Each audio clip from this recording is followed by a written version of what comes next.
영이 그를 움직이기 시작하였더라. 아멘. 오늘 말씀의 제목은 하나님의 불변하심과 언약의 불변성이란 제목으로 말씀 나누기를 원합니다. 우리는 기드온과 입다를 통해서 이스라엘이 시간이 흐르면 흐를수록 점점 더 타락해져 감을 확인을 했습니다. 그런데도 하나님께서는 이스라엘을 포기하지 않으시고 구원의 방편을 계속해서 열어가십니다. 그렇다면 하나님께서는 날이 갈수록 타락해져 가는 자들을 향해서 어떻게 그들을 다루시는가? 이것이 굉장히 중요합니다. 하나님께서 그들을 어떻게 다루시는지를 알면 타락한 우리들이 하나님 앞에 어떻게 서야 할지를 알 수가 있다는 것입니다. 그런 점에서 조국교회의 심각한 타락성이 있는 우리의 현실 속에서 오늘 본문의 말씀은 곧바로 우리에게 적용할 수가 있는 것입니다. 타락해져 가는 현실을 바라보면서 조국교회의 회복되지 않는, 회개하지 않는 악한 자들을 향하여서 하나님께서 아직도 무엇을 바라고 계시는가 라는 것을 통해서 우리가 하나님 앞에 어떻게 서야 될지, 변함없는 하나님 앞에서 우리가 어떻게 서야 될지를 오늘 말씀을 통해서 확인하시면 좋겠습니다.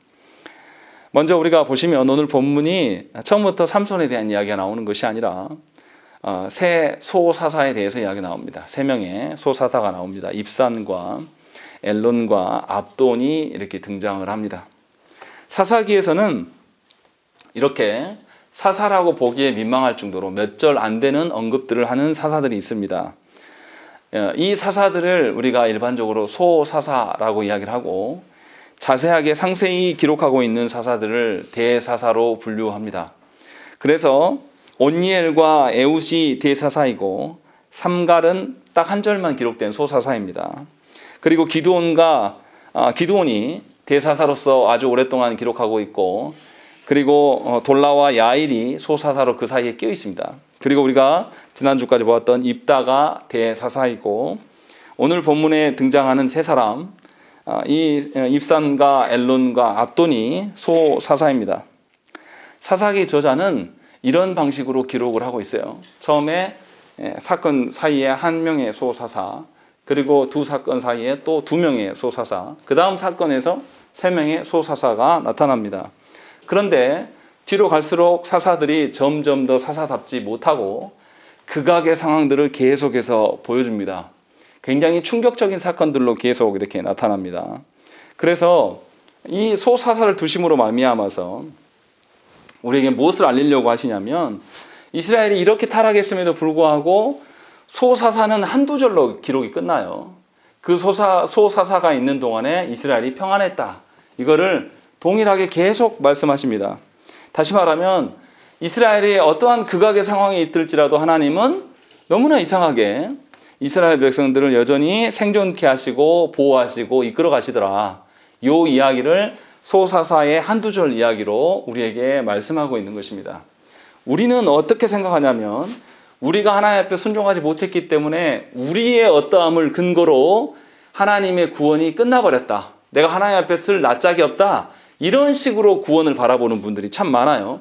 그래서 자기가 잘하면 잘한 대로 나와서 잘난 척을 하고, 못하면 못한 대로 코가 쑥 빠져가지고, 근데 하나님께서 우리에게 베푸신 구원이지 우리가 획득한 구원이 아니거든요.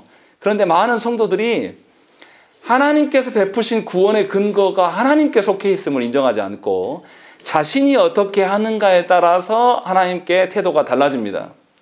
자신이 하나님 앞에서 성실하게 지킬 거 다 지키고 하면 하나님 앞에서 자기가 완전히 의로운인 것처럼 그렇게 얼굴을 뻗대고 이렇게 딱 나오죠.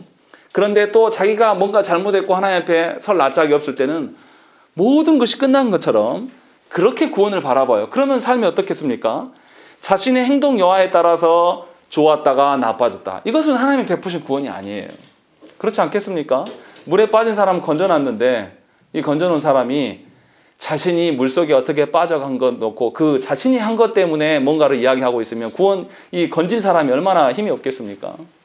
하나님의 구원에 대해서 그렇게 생각하는 사람들이 너무나 많다라는 것이죠. 그러나 사사기 저자는 분명하게 우리에게 이렇게 타락해버린 이스라엘도 여전히 하나님이 살리시고 보존하고 계신다라는 것을 이 소사사들을 통해서 알려주십니다.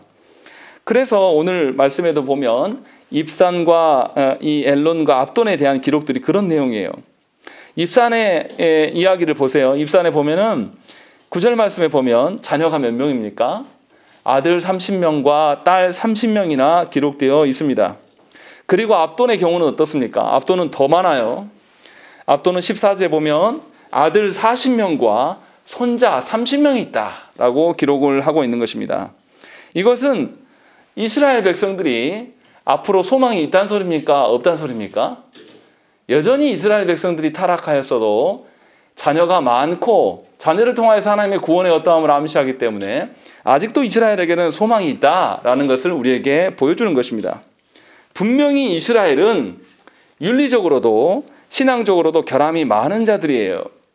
그래서 이스라엘의 지도자가 없어서 앞에서 누가 지도자가 됩니까?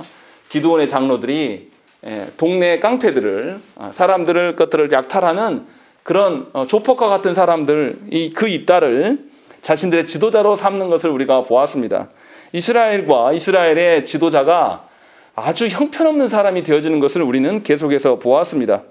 그런데도 하나님은 놀랍게도 이들을 향하여서 변함없이 번성케 하시고 지키고 계심을 이 소사사들의 기록을 통하여서 보여줍니다. 그러면 소사사가 뭔가를 잘했느냐? 그렇지 않다라는 거죠. 하나님께서 이렇게 이 사람들의 어떠함으로 대하시는 것이 아니라 하나님이 아브라함에게 또 야곱에게 이삭에게 약속을 하셨어요. 이 이스라엘 백성들을 하나님 나라 되게 하실 것을 약속을 하셨고 하나님은 이 약속에 근거하여서 이 이스라엘 백성들을 구원해 가시는 거예요. 그러니까 우리의 어떠함이 아니라 하나님의 긍휼함과 하나님의 그 성품에 근거하여서 우리를 구원해 가시는 것이죠. 그런데 문제는 뭐냐면 이 이스라엘 백성들이 하나님의 성품에 기대어서 살아가지 않습니다. 하나님께서 구원의 근거로 베푸시기 위하여서 자녀들을 많이 주었어요. 그런데 9절 말씀 보세요. 이 입산이 자녀들을 통해서 뭘 합니까? 그가 딸들을 밖으로 시집 보냈고 아들들을 위하여는 밖에서 여자 30명을 데려왔더라. 이렇게 되어 있습니다. 이게 뭐 하는 것입니까?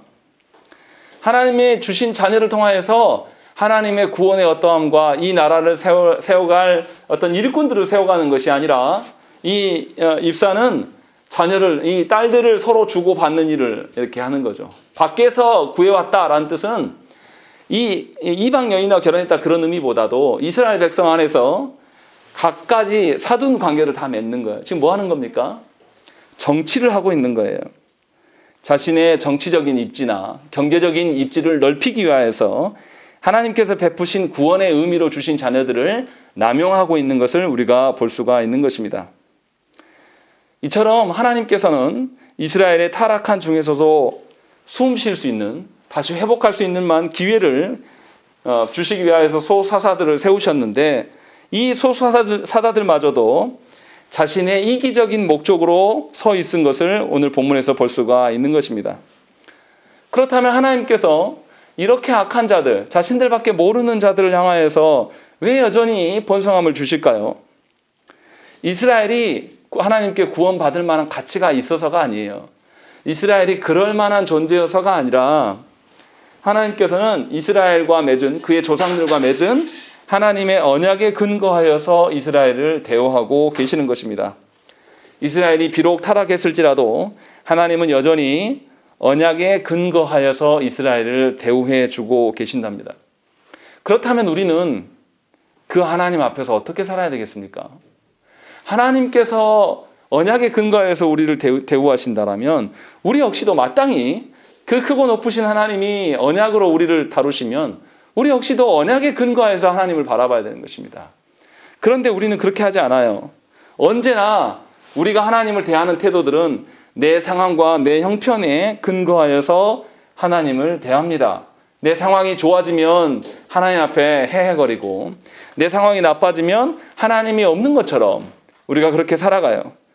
그렇게 해서 하나님은 내가 거룩하니 너희도 거룩해라. 그 거룩의 방편으로 하나님께서는 당신의 성품을 드러내는 율법의 10계명의 말씀을 우리에게 주신 것이죠. 그래서 우리 안에 경건의 삶을 잃어버리지 말도록 하나님 명령하셨어요. 그러면 우리 역시도 하나님 앞에서 변함없이 하나님 어떠십니까? 이스라엘이 순종을 하든지 안 하든지 간에 이렇게 극악의 상황 가운데 하나님을 거절해도 하나님은 변함없이 하나님이 주신 그 언약의 근거에서 이스라엘 백성들을 대해주고 계신단 말이죠. 그렇다면 이스라엘 백성들도 자신들의 형편이 좋든지 나쁜지 간에 변함없이 하나님 앞에 이 언약의 근거에서 서야 되는 것이 합당한 언약의 관계란 말이죠. 이것이 합당한 이 구원하신 분과 구원받은 자의 삶이라는 것입니다. 그런데 우리는 어떻게 하냐면 그 언약의 근거에서 하나님 앞에 서지 않고 늘 우리 삶에 나의 어떠함에서 내가 혜택을 받느냐 못 받느냐의 관점에서 하나님을 대우하는 것입니다. 이렇게 하는 사람이라면 하나님 앞에 합당하게 서지 못할 것입니다. 그렇지 않겠습니까? 요즘에 한참 대선 이렇게 운동 선거가 있어서 하는데 이 대통령 후보자들을 밑에서 같이 일해주는 지지하는 사람들이 우리 대통령 후보자가 잘 나갈 때만 붙었다가 뭔가 해명해야 될 어려운 상황이 있으면 떨어져 나가면 그 대선 후보가 어떻게 대통령감이 되겠습니까? 이거 불가능한 거죠. 자기 수하 사람도 못 건드리고. 우리가 하나님의 교회라고 말하면서 우리는 하나님께서 언약해 주신 그것에 근거해서 구원을 바라보지 않고 늘 우리 입장에서 어떠함으로 우리가 좋으면 하나님께 뭔가 하나님께 얻어먹을 것이 있으면 붙고 하나님께 얻어먹을 것이 없고 내가 힘들면 하나님 뒤로 쳐버리는 그런 방식으로 하나님께 선다라는 거죠. 이것은 구원을 모르는 것입니다. 아무리 여러분들이 안다고 말할지 모르겠지만 이것은 구원받은 자로서 하나님 앞에 합당하게 선 것이 아니에요. 지금 그 이야기를 이 소사사들을 통하여서 하나님께서 우리에게 말씀하고 있는 것입니다. 그래서 이 소사사들까지 완전히 타락해버린 이스라엘의 상황을 본다면 이제 이스라엘에게 진정한 왕이 하나님 앞에 언약으로 합당하게 설 왕이 필요하고 있음을 점점 더 강조되고 있어요. 뒤로 갈수록 이스라엘은 더 타락합니다. 그러면서 뒤로 갈수록 무슨 이야기가 나오냐면 왕이 없으니 그들의 소견에 옳은 대로 행했다라는 말들이 계속 사사기에서 반복되는 것입니다. 분명하게 우리가 여기서 알아야 될 것들, 이 소사사들을 하나님께서 이제는 한 명이 아니라 세 명이나 제시하고 있어요. 처음에는 한 명이었습니다. 그리고 두 번째는 두 명이었어요. 그리고 이번엔 세 번째. 왜 이렇게 사람 숫자가 많아지냐면 하나님 앞에 이스라엘의 타락의 정도가 점점 심해져 가고 있다라는 것을 이렇게 보여주고 있는 것입니다. 그런 상황 속에서 오늘 13장에서는 이제 삼손이 태어나는 배경들을 설명하고 있어요. 그런데 이스라엘의 상황을 아주 요약적으로 한 절로 13장 1절에서 보여줍니다. 우리 한번 1절 말씀 읽겠습니다. 시작. 이스라엘이 다시 여호와의 목전에 악을 행하였으므로 여호와께서 그를 40년 동안 블레셋 사람의 손에 넘겨주시니라. 예, 여기 보시면 이스라엘의 상황이 어떠한 것이냐라는 것입니다. 여기 보면 특징적인 것이 뭐냐면 블레셋에게 무려 40년이나 억압을 받았다라고 기록하고 있습니다. 역대 사사들 중에서 사사가 나타나기 전에서 가장 길게 억압받던 때가 드보라와 바락 시대 때 20년 억압받은 것이 전부예요. 그런데 오늘 본문에는 그 기간보다 2배나 더 많은 40년 동안 압제를 받고 있다라고 기록을 하고 있습니다. 더 큰 문제는 뭐냐면 앞에서는 억압받았을 때 이스라엘 백성들이 어떻게 했냐면 하나님께 간구하였다, 부르짖었다라는 것들이 기록이 있습니다. 그런데 오늘 말씀에 보면 없어요. 이들이 이제는 하나님께 부르짖는 것도 잊어버렸습니다. 그러니까 이스라엘의 배교가 이스라엘이 하나님을 향한 태도가 얼마나 엉망진창인지를 보여주는 것입니다. 한국 교회가 기도하는 사람이 날로 줄어져 간다고 해서 한국 교회가 열심히 기도하는 일에 앞장섭니까? 그러지 않아요. 기도하는 사람이 없다고 말만 하는 것이지 실제로 기도에 힘쓰는 사람들은 별로 없습니다. 똑같은 상황이에요, 우리랑. 하나님께서 우리를 시궁창 같은 교회의 모습을 보여주시고 목회자의 타락과 직분자들의 타락을 보여주시고 노예와 총회의 타락을 다 보여주셔도 우리는 눈 하나 깜짝하지 않습니다. 하나님께 부르짖지 않아요. 왜냐하면 하나님 앞에서 베푸신 구원의 의미를 아는 사람이 없다라는 거예요. 그래서 하나님을 믿거나 세상 신을 믿는 거나 별 차이가 없어요. 질병 하나가 와도 우리는 그 질병으로 인하여서 하나님을 향한 신앙들을 가볍게 놔버리는 것입니다. 이것이 이스라엘의 형편이에요. 지금 그런 것을 보여주고 있는 것입니다. 그러니까 이스라엘이 타락할 대로 타락해버린 거예요. 이제 하나님 찾지도 않습니다. 그런데 너무 이상한 것은 하나님께서 이 이스라엘이 자신들의 고통이 무엇 때문에 일어나고 있는지도 모르고 또 그것을 모르기 때문에 하나님께 구하지 않아요. 이스라엘 백성들이 앞전에도 우리 입다의 사건에서도 어땠습니까? 하나님께서 세우신 사사를 이들이 따르는 것이 아니라 동네 건달이고 그 자신들을 약탈했던 그 양아치 무리들 중에 수장에게 찾아가서 이스라엘의 장로들이 가서 우리 좀 도와주라 이렇게 하는 거죠. 그러니까 다시 말하면 하나님의 어떠하심으로 서 있는 사람들이 더 이상 아니에요. 이스라엘 백성들은 그냥 자기들이 원하는 방식으로 자신들의 힘의 논리로 그냥 자기들 중에 힘이 센 사람이 하나님의 사람이에요. 근데 이제 그것까지도 없다는 거죠. 이제 이스라엘 백성이 아주 형편없는 상황에 놓여 있는 것입니다. 그래서 이스라엘의 그 상황이 어떠한가를 그 다음 절에 뭐라고 되어 있냐면 2절 말씀 보시면 마노아라 이름하는 자가 있는데 그의 아내가 임신하지 못함으로 출산하지 못했다라고 되어 있습니다. 여기서 단 지파라고 밝히는데요. 단 지파는 원래 하나님께서 분배한 가나안 땅을 정복하지 못했습니다. 그래서 원래 있어야 될 자리에 있지 않고 이들이 북쪽 끝으로 옮겨가요. 쉽게 말하면 하나님께서 명하신 자리에 있어야 될 자들인데 이스라엘도 하나님께서 명한 대로 살아야 될 자들인데 이들이 없어요. 그래서 불임의 상태입니다. 이스라엘에게는 더 이상 생명력이 없는 것. 이것을 마노아의 아내를 통하여서 보여주고 있습니다. 불임의 상태인 이스라엘, 영적 생명력을 잃어버린 이스라엘을 향하여서 하나님께서는 어떻게 하시냐면 하나님께서 주도적으로 구원을 베푸십니다. 이스라엘이 회개하였다나 이스라엘이 하나님께 부르짖었다는 말을 전혀 없어요. 그런데도 하나님께서 구원의 일들을 시작하고 계신 것입니다. 그래서 구원은 사람들의 손에 달려있는 것이 아닙니다. 또 사람의 생각처럼 되어지는 것이 구원이 결코 아님을 저와 여러분들이 분명히 알아야 되는 것입니다. 구원은 오늘 불임처럼 사람의 생각에 수십 년 아이를 생산하지 못하고 불임하면 우리는 어떻게 합니까? 그냥 포기합니다. 이 절망의 순간 생명을 기대할 수 없는 완전한 절망 속에서 하나님의 구원은 시작될 수 있음을 우리에게 말씀하고 있는 것입니다. 그래서 하나님께서는 구원하시기 위해서 이 심각한 타락 가운데 있는 이스라엘을 그대로 내버려 두시지 않습니다. 당대에 그 당시에 가나안의 문화들이나 그 시대에 유행하는 어떤 흐름에 물들지 않기 위해서 성인들 중에서 구원자를 세우시는 것이 아니라 새롭게 사사를 태어나게 하십니다. 그래서 이 불임한 여인에게서 태어나게 하셔서 사람의 능력으로 태어난 것이 아니라 하나님께서 예비하신 자임을 강조하여서 보여주고 있는 것입니다. 마치 예수께서 마리아에게서 한 번도 출산하지 않은 여인에게서 성령의 잉태하심으로 말미암아 태어나신 것처럼 하나님께서는 구원의 일들을 이렇게 시작하고 있음을 우리에게 말씀하고 있는 것입니다. 그래서 오늘 본문에 보면 그 여인의 이름도 없어요. 마노아라는 남편의 이름은 나오지만 이름도 없는 여인에게 하나님의 구원의 일들을 알리시는 거예요. 그래서 5절에 뭐라고 되어 있습니까? 5절 말씀을 한번 읽겠습니다. 시작. 보라, 내가 임신하여 아들을 낳으리니 그의 머리 위에 삭도를 들지 말라. 이 아이는 태에서 나옴으로부터 하나님께 나타낸 나신이 되리라.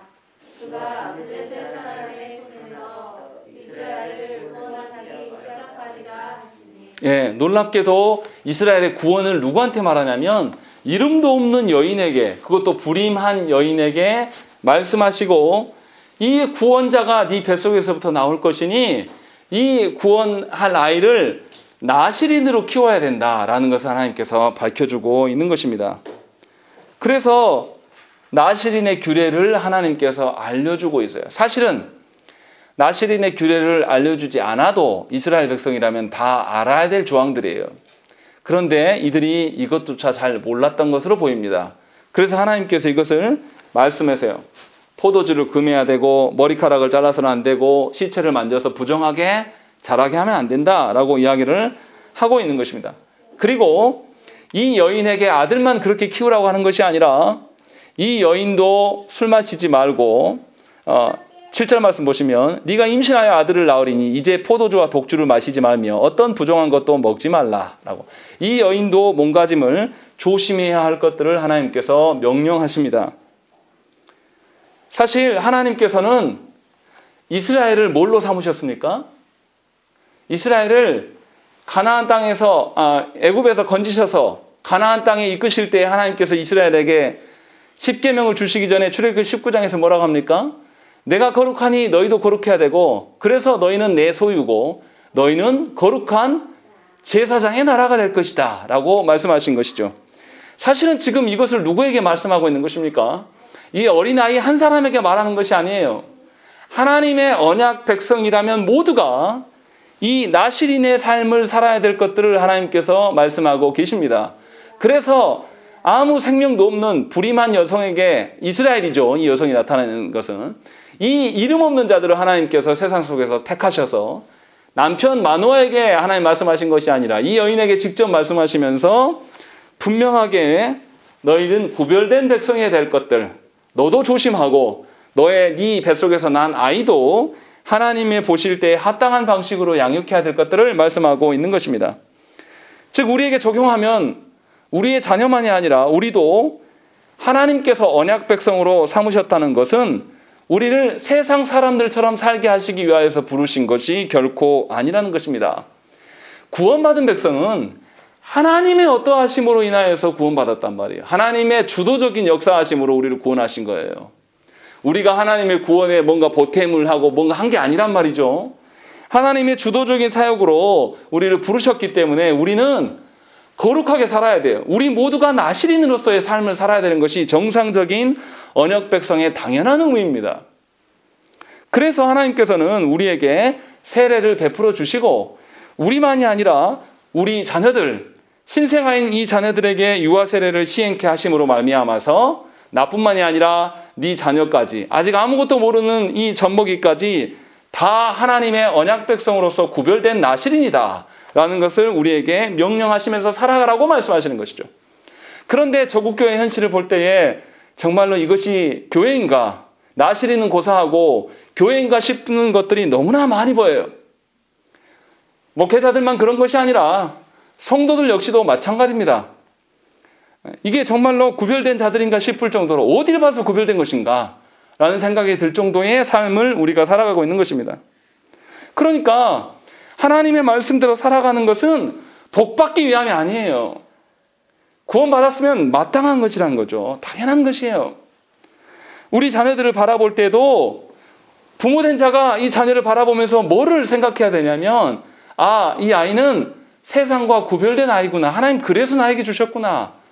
세상처럼 만들려고 하는 게 아니라 세상과 구별된 아이로 만들려고 하나님께서 주신 거예요. 그런데 우리 이 성도들 중에, 조국교회 성도들 중에 자녀들을 세상과 격리시키고 세상과 구별되게 키우는 사람이 몇이나 됩니까? 목회자 자녀들도 그렇게 행하지 않아요. 다들 공부 잘해서 나중에 잘 되라, 이 땅가운데서 잘 되는 것이 목적인 양 살아간다는 것입니다. 그러나 분명히 오늘 본문에서는 타락한 이스라엘 향하여서 하나님께서 구원을 베푸시는데 그 구원으로 끝나는 것이 아니라 실상은 이스라엘이 나의 나실인이었다, 이것을 알려주기 위하여서 불임한 여성에게 하나님께서 나타나셔서 전혀 하나님 언약을 모르고 이름도 없는 그녀에게 하나님의 어떠하심을 지금 말씀하고 계시는 것입니다. 이것은 이스라엘 전체를 향하신 하나님의 마음이라는 것입니다. 왜 저국교회 안에서 다음 세대 아이들이 현저하게 줄어듭니까? 이것은 부모된 자들이 자녀들을 하나님의 언약 백성으로 바라보지 않기 때문에 그렇다는 것입니다. 사실 부모들이 구원을 몰라요. 그래서 자기들이 생각하는 방식대로 구원의 백성, 언약 백성으로 키운 것이 아니라 세상 사람들처럼 따라하면서 키워나간 거예요. 제가 본 수많은 가정들 안에서 부모들이 세상의 자녀들처럼 학원을 못 보내주고 뭔가 지원하지 못한 것 때문에 눈물 흘린 부모는 제가 수도 없이 봤지만, 그 자녀들에게 말씀을 가르치고 말씀을 가르치도록 순종하도록 그 자녀를 위해서 충분히 기도하지 못함에 대해서 우는 부모는 본 적이 없어요. 이것이 교회의 실상이에요. 사실은 성도라고 이름 붙이기가 사실 어렵습니다. 그것이 목적으로 살아가지 않습니다. 분명하게 구원받은 백성들에게 하나님께서는 하나님의 구원을 말씀하셨어요. 우리가 생각하고 짐작되어지는 그런 구원이 아니라 하나님의 어떠하심. 그래서 하나님께서는 삼손이 태어나기 전부터 태아에서부터 구별되게 하시고 마노아의 가정에서 합당하게 양육시켜야 될 것들을 이야기를 하고 있는 거예요. 어느 시점에요? 이스라엘이 하나님 앞에 순종을 잘하고 이스라엘이 정말로 성숙하였을 때 이 말씀 하시는 게 아니에요. 이스라엘이 극악의 상황, 정말 순종하지 않고 타락의 일변도를 보여주는, 마치 조국교회가 타락할 대로 타락하여서 이제는 자정 능력이 다 사라져버린 이 조국교회 안에서 하나님께서 이 말씀을 우리에게 하시는 것들을 깨달아야 한다는 것입니다. 하나님의 교회를 누구를 향하여서 이어가게 하신다는 것입니까? 하나님의 언약 백성으로서 참 구원을 누리고 살아가는 것들, 이렇게 살아가는 자들에게 하나님께서 하나님의 교회를 맡기시기 위하여서 말씀이 있는 교회, 말씀에 순복한 성도들을 통하여서 하나님 나라를 세워가실 것이기 때문에 이 말씀을 하고 계시는 거예요. 그런데 아이러니한 점은 뭐냐면 하나님의 사자가 누구에게 나타납니까? 남편 마노아에게 나타나지 않아요. 이름도 밝히지 않는 무명의 아내에게, 그것도 여성에게 나타나는 것입니다. 그때 당시에 여성은 아무 권한도 없고 힘이 없어요. 그리고 성경에서도 이 여성의 이름을 알려주지 않습니다. 그만큼 아무것도 아닌 자예요. 우리가 생각하는 것이라면 하나님의 사자가 누구에게 나타나야 되겠습니까? 교회로 본다면.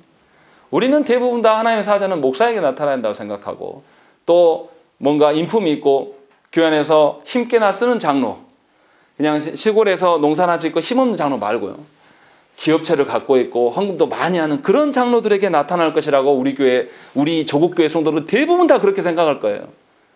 아니면 대형교회 목사들에게 하나님의 사자가 나타날 것이다. 그런데 오늘 본문에서는 그렇지 않아요. 가정에서도 가장도 하나님이 인정하지 않으십니다. 왜 인정 안 하시는지는 뒤에 나와요.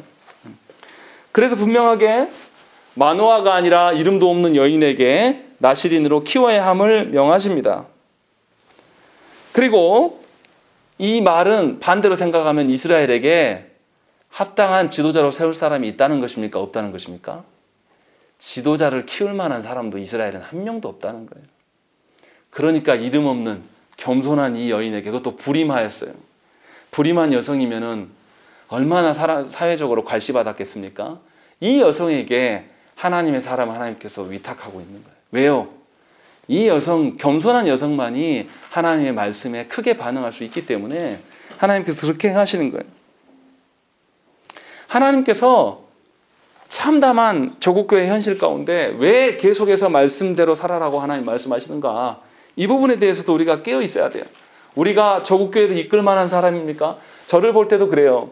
제가 뭐 일찍 신학교를 간 것도 아니고 자격이 있는 것도 아니고 뭐 그렇다고 해서 성도들의 막 인기를 끌 만한 부드럽고 좋고 솔깃한 설교하는 사람도 아니에요. 그런데 하나님께서 왜 자꾸 말씀을 깨닫게 하고 말씀의 어떠함을 알게 하시는가? 혼란스러울 때가 참 많았습니다. 말씀을 전하면 성도들의 반응이 어떤 거냐면 다 싫어해요. 심지어 저 대놓고 와서 저한테 그런 이야기를 한 적도 있어요. 목사님 설교 들으면 힘 빠진다고. 저도 그때 이해가 안 됐습니다. 아, 왜 이렇지? 성경대로 하는데 왜 성도들이 반응이 없을까? 나중에 말씀을 더 깊이 알아가면서 당연한 것이구나. 말씀대로 살아가고 하나님 말씀하시는 구원대로 사는 사람들이 아닌 사람들이 왜 말씀을 좋아하겠냐. 오늘 말씀에서 그걸 너무나 잘 보여주는 거예요. 그래서 분명하게 하나님은 하나님 앞에서 겸손하게 이름 없는 여인을 통하여서 당신의 구원의 역사를 이뤄가고 계심을 오늘 본문을 통해서 우리에게 말씀하시는 것입니다. 이제 이 여인은 자신에게 일어난 일들을 남편에게 다 알립니다. 그때 이제 마노아가 어떻게 행동합니까? 8절 말씀 보시면 마노아가 여호와께 기도하여 이르되 주여 구하옵나니 주께서 보내셨던 하나님의 사람을 우리에게 다시 오게 하사 우리가 그 낳을 아이에게 어떻게 행할지를 우리에게 가르치게 하소서 하니 라고 되어 있습니다. 마치 이 구절만 보면 마노아가 굉장히 하나님 앞에서 순종적인 사람으로 보입니다. 정말 그럴까요? 바로 뒤에 읽어보면 그렇지 않은 것을 볼 수가 있어요. 우리 9절 말씀 한번 읽겠습니다. 읽겠습니다. 시작. 하나님이 마누아의 목소리를 들으시니라. 여인이 밭에 앉아 계실 때에 하나님의 사자가 다시 그에게 임하셨으나 그의 남편 마누아는 함께 있지 아니한지라. 너무 이상하지 않습니까? 마누아가 기도하였으면 누구에게 나타나셔야 돼요? 마누아에게 하나님이 나타나셔야 되는 것이 정상입니다.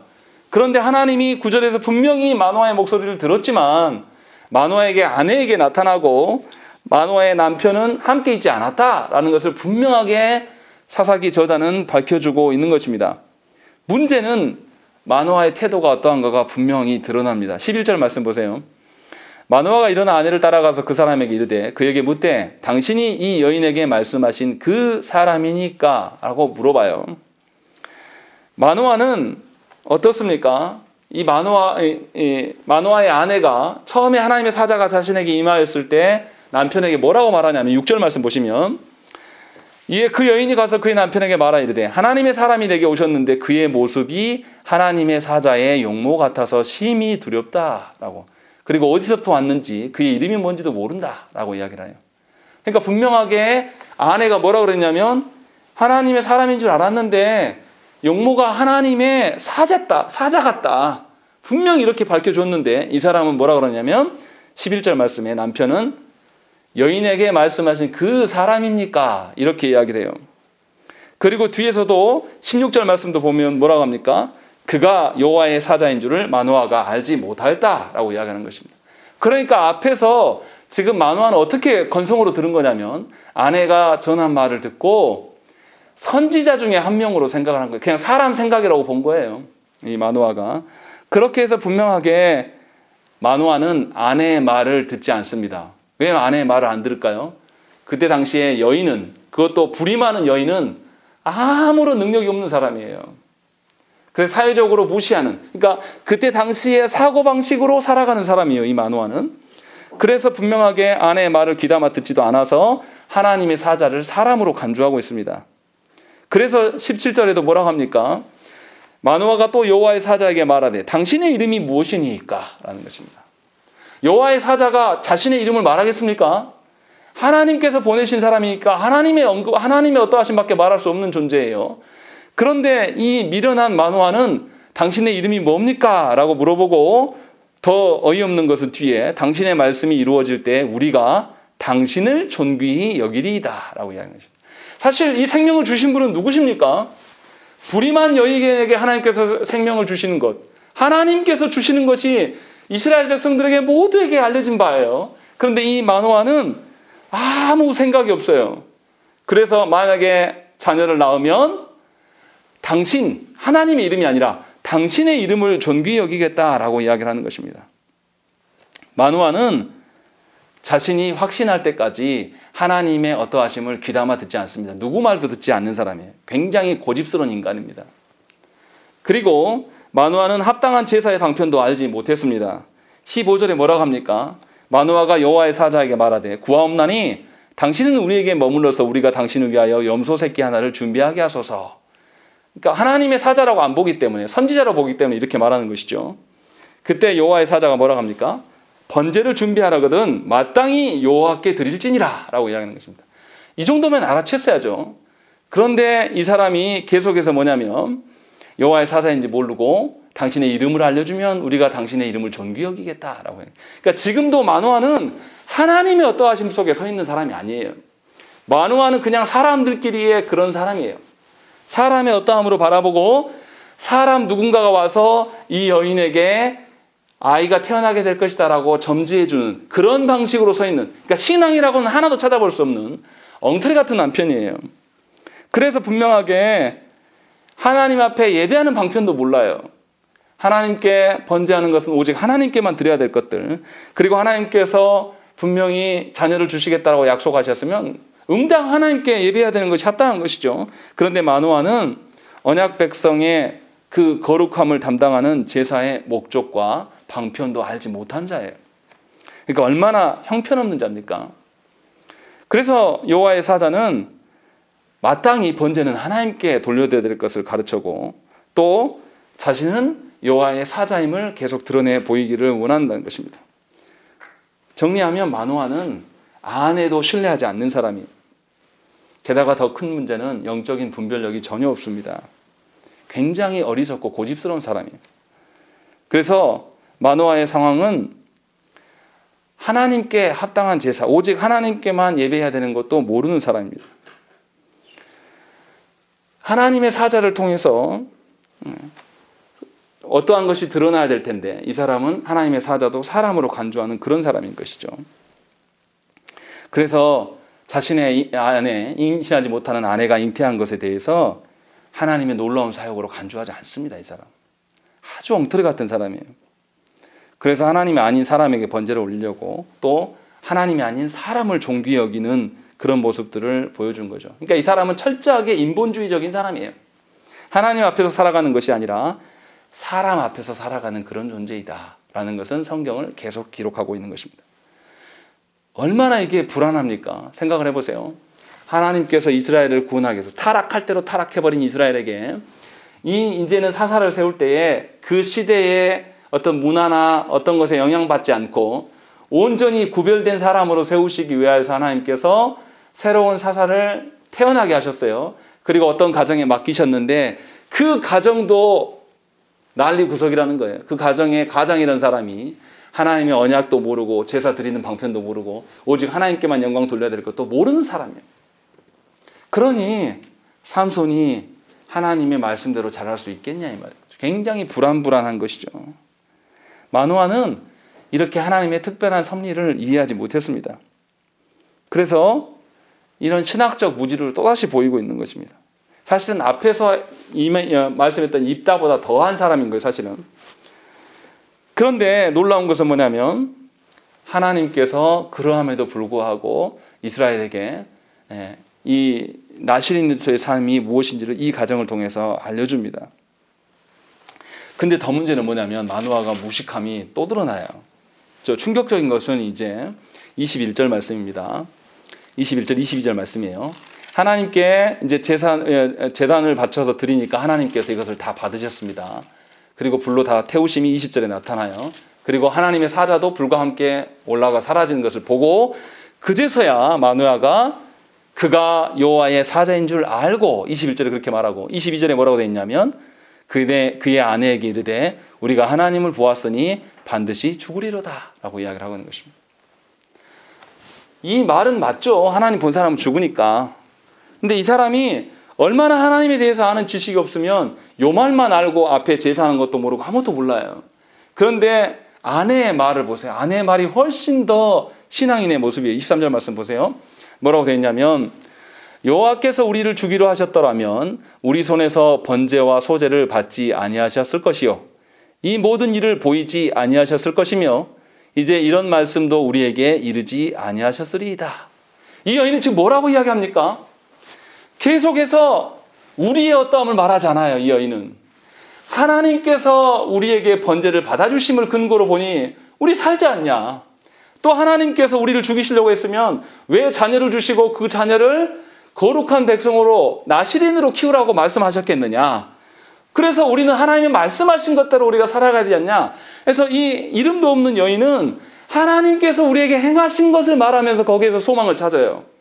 근데 이 미련한 남편, 사회적으로는 이 사람이 가장이고 바깥 어른이죠. 주인 어른이겠죠. 그러나 이 남편의 무식함과 어리석음은 그냥 그 시대의 사람들의 어떠함에 멈춰 있는 거예요. 그래서 하나님을 본 자는 죽는 것만 알아요. 그러나 하나님께 예배하는 것도 모르고 하나님께서 자신에게 어떤 것을 행하심도 아무것도 몰라요. 그래서 하나님 베푸신 구원 앞에서 이들은 절망합니다. 그래서 내가 죽게 됐다. 이런 소리를 하고 있는 거예요. 하나님이 구원하시기 위하여서 그 가정에 오셨고 하나님께서 구원하시기 위하여서 그 가정에 생명을 주셨는데도 불구하고 너무 다른 대조적인 모습을 드러나요. 그래서 나중에 어떻게 됩니까? 24절 말씀이 충격적입니다. 24절에 그 여인이 아들을 낳음에 그의 이름을 삼손이라 하니라 라고 되어 있습니다. 보통 자녀가 태어나면 이름을 누가 짓습니까? 가장이 짓는 게 너무 당연하죠. 그런데 놀랍게도 이 여인이 이름도 없는 여인이 이름을 지어주는 그런 놀라운 일들을 하고 있는 거예요. 이것을 하나님께서 이 여인에게 주권을 준 겁니다. 그 가장은 마노아가 아니라 이 여인이에요. 그리고 그 아이가 자라매 여호와께서 그에게 복을 주시더니라고 되어 있습니다.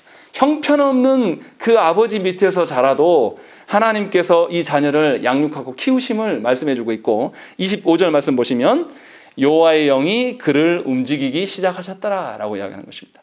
하나님께서 그 아이를 책임져 주시고 일으키시고 세워가신다라는 것들을 말씀하고 있는 것입니다. 여기서 우리가 무엇을 봐야 되겠습니까? 구원은 무엇입니까? 하나님께서 우리에게 행하심이에요. 우리가 하나님께 한 게 아니에요. 하나님께서 행하신 거기 때문에 하나님이 변함없이 그 구원의 어떠함으로 언약의 어떠함으로 우리를 대해주시면 우리는 어떻습니까? 변함없이 하나님의 언약 앞에 우리는 서야 되는 것입니다. 이것이 구원받은 자의 합당한 태도예요. 그러니까 하나님의 불변하심을 아는 사람이라면 누구도 불변해야 됩니까? 우리 역시도 하나님의 불변하심에 근거하여서 하나님 앞에 한결같은 모습으로 서야 된다는 것이에요. 이것이 언약 백성의 당연한 의무예요. 그냥 우리가 하나님께 예배 잘 드리고 하나님께 헌금 잘하면 구원이 우리가 어떻게 하느냐에 따라서 따지는 그런 게 아니라 하나님께서 행하신 구원이 있기 때문에 그 구원을 맛보며 살아가는 것은 응당 하나님의 불변하심 속에서 우리도 불변한 태도로 하나님께 서야 되는 것이에요. 그것을 오늘 본문에서 이야기를 하고 있는 것이에요. 그래서 분명하게 하나님께서 베푸신 그 구원이 하나님이 변함없으시기 때문에 우리의 구원은 변함없이 계속 지속되어져 가는 것입니다. 우리의 어떠함으로 인하여서 요동되어지는 것이 결코 아니라는 것이에요. 그것을 오늘 말씀하고 있는 거예요. 그래서 이스라엘이 이렇게 타락했어도 하나님은 이스라엘을 뭘로 대하십니까? 여전히 언약으로 대해주고 계세요. 그래서 이미 하나님께서 출애굽할 때 주셨던 그 나실인의 규례들을 그대로 다시 적용하면서 여전히 이스라엘 백성들을 하나님은 거룩한 백성으로 보시기를 원하셔서 이 아이를 통하여서 이 부모에게 거룩한 자녀로 양육할 것들을 말씀하고 있는 것입니다. 그렇다면 우리는 어떻게 해야 되겠습니까? 하나님께서 주신 우리 자녀를 통하여서 이 자녀를 통해서 뭘 봐야 되겠습니까? 하나님의 언약을 봐야 돼요. 이 자녀에게 언약의 삶이 무엇인가를 가르치려면 누가 먼저 변해야 되겠습니까? 내가 먼저 하나님의 언약 앞에 서야 되는 것입니다. 하나님의 불변하심만 말하지 마시고 하나님의 불변하심을 말했다라면 그 불변하신 하나님 앞에서 서 있는 우리도 변함없이 하나님의 서야 될 것들을 기억하셔야 되는 것입니다. 그리고 하나님께서 변함없이 언약을 바꾸시지 아니하시고 늘 한결같이 동일한 언약으로 아브라함에게 약속하셨던 그 언약이 여전히 우리에게도 유효하다라면 그 수천 년 동안 변함없이 우리에게 대해주셨던 그 하나님의 언약이 불변하기 때문에 우리의 구원도 변함이 없는 것이에요. 그러니까 저와 여러분들이 우리의 구원을 찾으려면 내 삶의 어떠함으로 바라보는 것이 아니라 하나님이 주시는 언약을 통해서 구원의 어떠함을 발견하시라는 거예요. 그래서 말씀이 중요한 것이고 이 타락한 시대의 가장 큰 복이 뭐냐면 변함없이 우리를 대해주시는 그 하나님을 발견하는 것, 그것이 구원받은 자의 가장 큰 복락이라는 거예요. 하나님의 구원하심은 변함없으신 하나님 안에서 찾아가야 되는 것이고 변함없으신 하나님의 구원의 그 확증을 하나님의 언약으로 하나님의 말씀으로 우리에게 주심을 저와 여러분들이 다 인정할 수 있어야 된다는 것입니다. 그래서 분명하게 하나님이 우리를 세워가시고 하나님이 우리의 자녀를 키워가시는 것을 우리 서로가 인정할 수 있어야 된다는 것입니다. 우리의 순종과 불순종에 따라서 하나님 베푸신 구원이 달라지는 것이 아닙니다. 다만 우리가 하나님의 언약 앞에 순종하지 못하면 하나님의 언약의 복을 못 누리는 괴로운 인생만 살아가는 거예요. 하나님 택한 백성이면 구원을 받을 거예요. 그러나 하나님의 언약을 모른 채로 세상 사람들에게 별반 다름없이 허황된 인생을 그냥 쭉 살아갈 거예요. 아무것도 없는 채로. 그러니까 하나님 나라의 어떠함을 못 보고 이 땅에 살아가니까 얼마나 괴롭겠습니까? 세상의 것들만 바라보면서 자신에게 벌어진 일들만 쳐다보면서 살아가는 그런 삶. 그것은 구원받은 사람의 삶의 태도가 아닙니다. 우리가 이 오늘 저녁에 우리 기도해야 될 것이 무엇이겠습니까? 정말로 저와 여러분들은 하나님이 불변하신 분이시고 하나님께 주신 언약이 변함없는 것을 믿으십니까? 이것을 확인하셔야 돼요. 이거 너무나 중요해요. 근데 너무나 많은 성도들이 하나님의 불변하심은 다 말을 해요. 그런데 그 불변하신 하나님 앞에 서지는 않습니다. 안 믿는 거예요. 하나님이 변함없이 우리 앞에 서 있다면 우리도 하나님 앞에 변함없이 서려고 애를 써야 되지 않겠습니까? 그거 당연한 거죠.